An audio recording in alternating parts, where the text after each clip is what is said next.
Today is a big day. Today marks the first minor upgrade of the SolarWind 1.0. I got a wild hair to build my own solar-powered boat.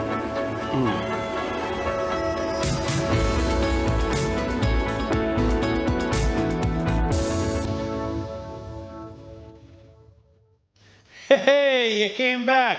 Welcome to Solar Boat Adventures, where I document my learning adventure while working on my solar boat project and putting it to the test by taking it on some multi-day camping expedition. The purpose of my channel is to help build community by sharing ideas and experiences.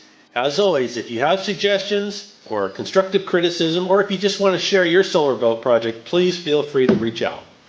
The boat's been put together now for a few months and I've had a great time taking it out. But to be honest with you, there wasn't much planning that went into it relevant to how much electricity I'd be producing and how much I'd be using.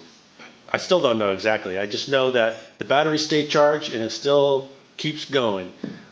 The first version of the SolarWind had a volt/amp meter that was relatively inexpensive, and actually I bought it because it looked cool. I didn't know what the capacity of the meter was. I knew that it would handle a 12-volt system, which it did, but it only would accommodate up to 10 amps.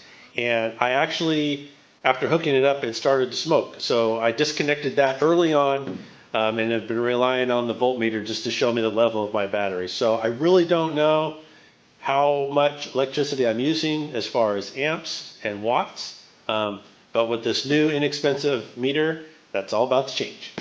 Today I'll be installing a inexpensive DC multimeter, which is going to show me my voltage, my watt usage, my amp usage, and my cumulative watt hours. Let's go check it out. We're going to start by removing the old meter. Kind of cool looking, you can see why I like it. And it's just going to be as simple as disconnecting two wires. As you remember, that at this point it was only a voltmeter, so there was only a hot wire and a negative wire.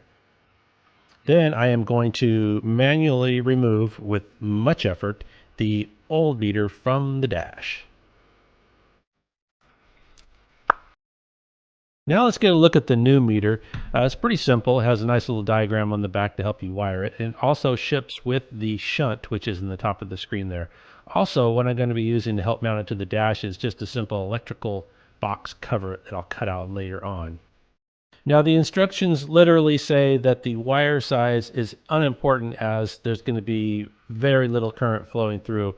So I chose to go with a trailer wire harness, which is 4 wires, 16 gauge, which was plenty. And I went that route because, for housekeeping reasons, because the 4 wires are all together and it's going to help me as I run my wire, and because the 4 wires were 4 different colors, which will help you with the connection in the future. Though the wires don't correspond with the diagram, you can make it work. Just make some notes for yourself. I chose to start at the end of the wire harness that would make the connection to the battery. And if you're using the same kind of wire harness, you're going to start with the green on your left, and you will have 2 ring terminals and 2 fork terminals as you travel from left to right. We'll start by stripping the wires, of course, and I'm using terminals with heat shrink, and I actually put another sleeve over it to make it look good and just for fun. You don't need to do that, but I think it looks pretty cool. Once I had all the terminals crimped down, I went ahead and used the heat gun to shrink the shrink wrap, and then slid the extra sleeve over the top of that one and shrunk that one down too. Pretty clean. I like it. So when you're done, you're going to have something that looks like this. 4 wires starting from left to right with your green, 2 ring terminals and 2 fork terminals. Now I'm ready to go ahead and feed my wires through the bulkhead into the battery compartment. I'll just go ahead and shove them in there.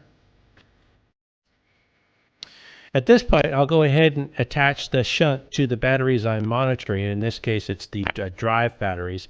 And I wanted to illustrate something here, that attaching the shunt, it's pretty thick, and it actually takes up most of that threaded post. So at this point, I had to stop and run to the store and get another threaded post that hooked on to the regular post that gave me more attachment points for the rest of my cables. There you can see I installed another clamp with a post on it so I could go ahead and put my battery cables back on, and I am attaching these sensor wires to the monitor to the shunt right here. And as a reminder, if you start with the green wire being your hot wire, it just kind of flows in this picture from left to right. But don't be confused, I'll be connecting the green wire last. And here's a pretty good shot of the shunt that's already wired, and you can see the hot wire, which is the green wire, goes directly to the downstream side of my breaker. Here I'm looking at the diagram on the back of the meter and double checking my wires, making sure they're all in the right place. I'll go ahead and turn on the battery switch. Hope I don't blow my hand off. And hey, it works. What do you know?